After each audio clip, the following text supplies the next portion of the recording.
عبادت کس چیز کا نام ہے؟ عبادت انتہائی درجے کی تعظیم کا نام ہے۔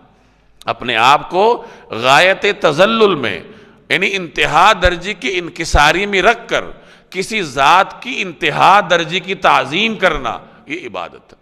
جیسے انسان نماز پڑھتا ہے تو وہ ہاتھ باندھ کر کھڑا ہوتا ہے، گویا کہ تواضع کا انتہا ہے کہ اللہ کے سامنے انسان ہاتھ باندھ کر سر جھکا کر کھڑا ہوتا ہے، پھر وہ رکوع میں چلا جاتا ہے، پھر سجدے میں چلا جاتا ہے، اور انسان اس کے سامنے ہاتھ پھیلا کر بیٹھتا ہے۔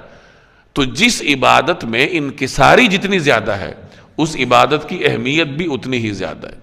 نماز میں انکساری سب سے بڑھ کر ہے، حج اور زکوٰۃ اور روزے وغیرہ کے مقابلے میں اس میں انکساری زیادہ ہے، یعنی اس میں عبادت کا مفہوم مکمل طریقے سے پایا جاتا ہے، اس لیے نماز کی اہمیت بھی دیگر عبادات کے مقابلے میں زیادہ ہے۔